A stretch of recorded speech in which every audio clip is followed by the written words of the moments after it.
Are we living our own lives? Did you read this week's ATD letter? I got you.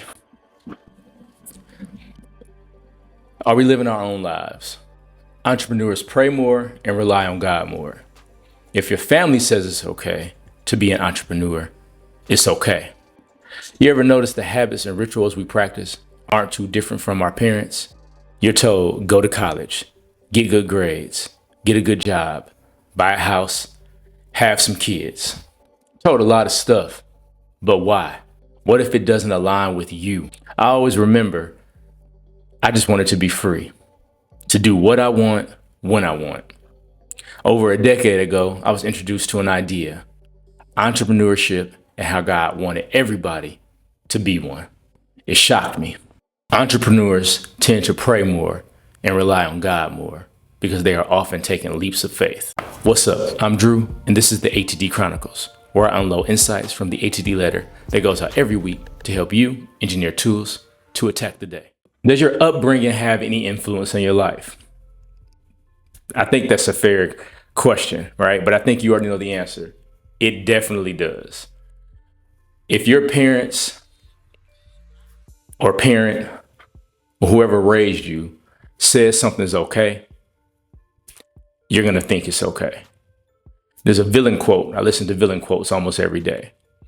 And that quote rang true because if you're told they get a job, go to college, have some kids, do the things that pretty much everybody in society kind of is the norm, at least if you're in the United States, or probably across the globe, you're going to think it's okay. You're going to be okay with doing what everybody else does. But sometimes what everybody else does isn't what is ideal for you. It doesn't align with you. But when these things that we're told to do don't align with us, it kind of causes some friction. It kind of causes some disturbances in the force, right? It doesn't allow for you to completely be who you want to be. It doesn't allow for a complete level of freeness, autonomy, and clarity. But with being on a chopping block and being forced or being told or persuaded in a way, however you want to say it, it makes it hard to initially be who you want to be, to do the things the way you inherently want to do it. So I remember a time about,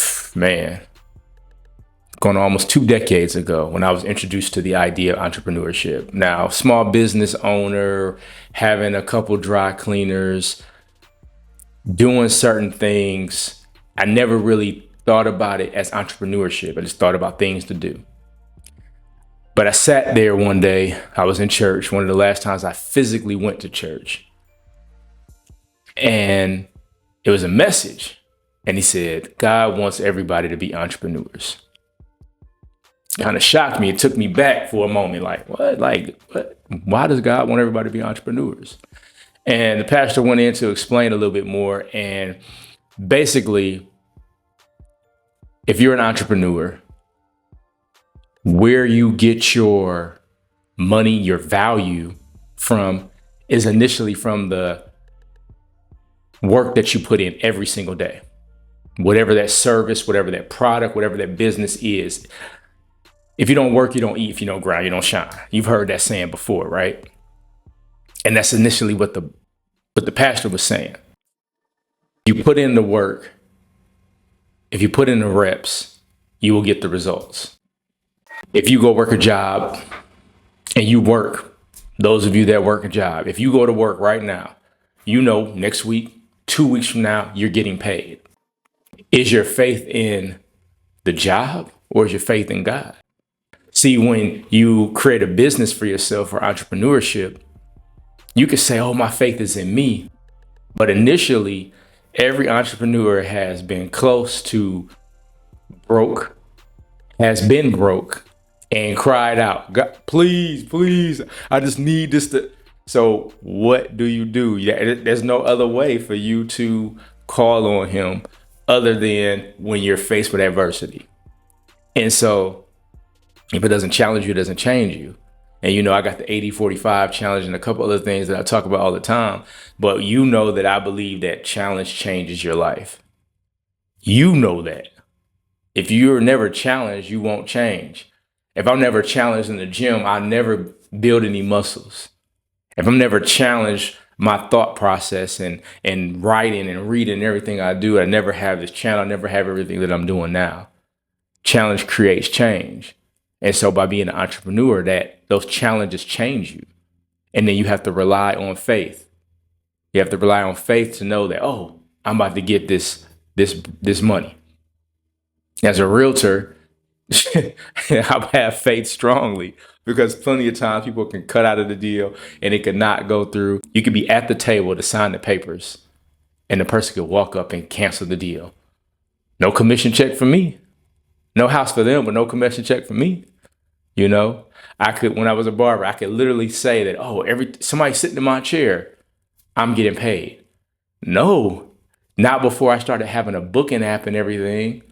But before that, if they got out the chair and didn't have the money to pay me, and that happened once or twice, I ain't get paid.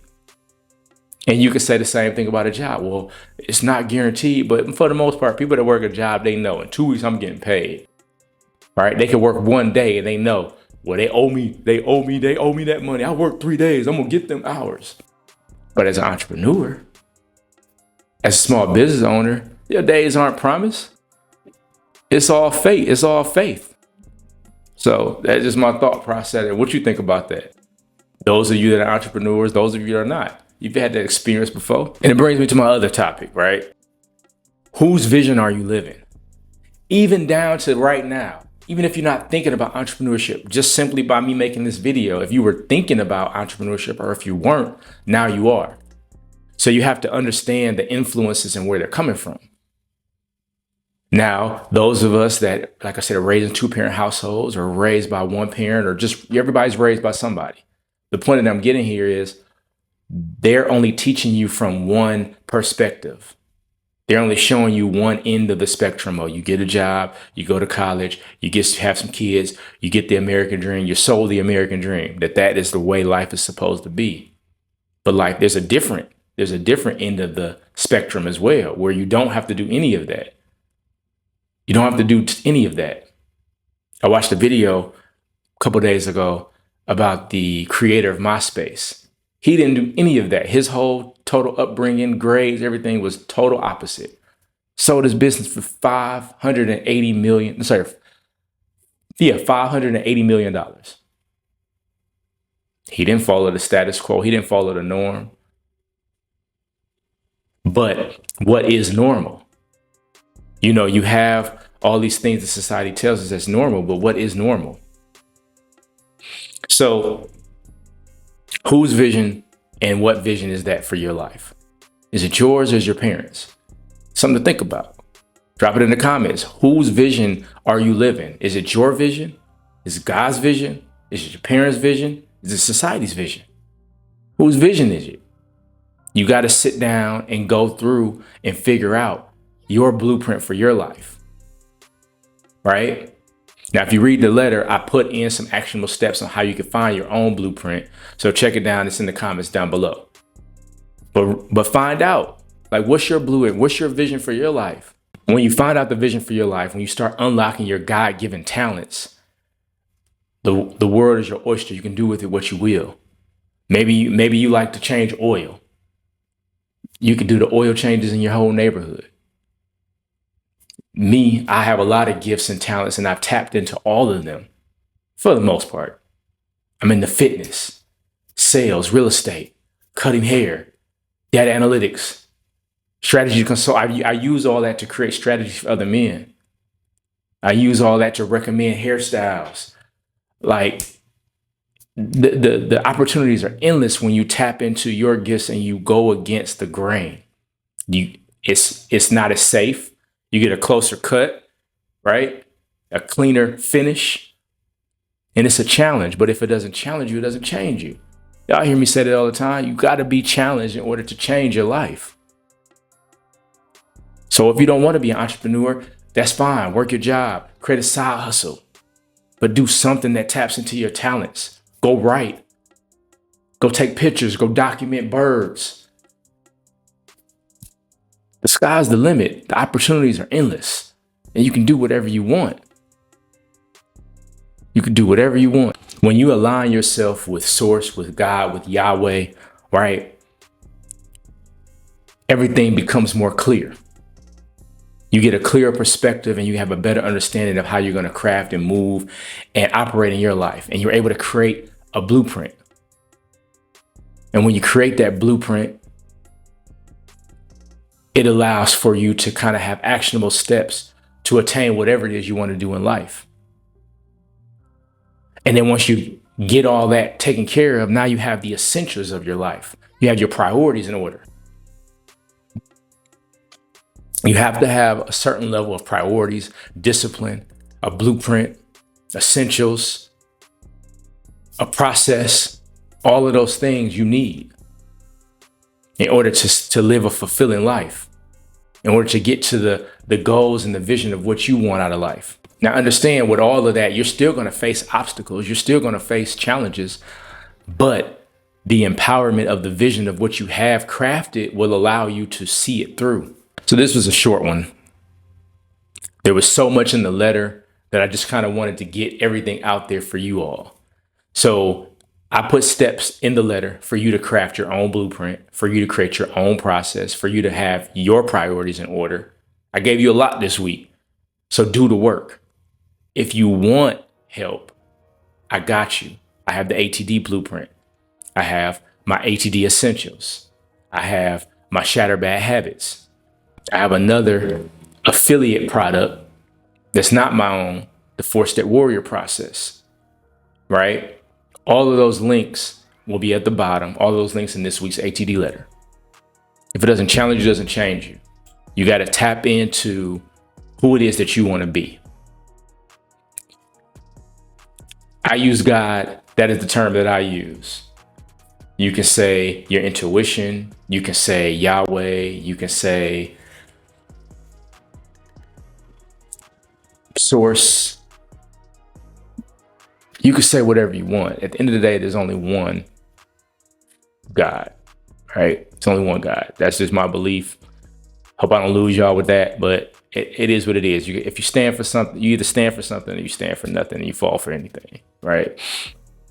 So I have to put that out there. I have to put that completely out there. I know I don't talk much about it on the channel, but I have a strong faith and strong belief in God. And so that's what drives me. That's my driving force.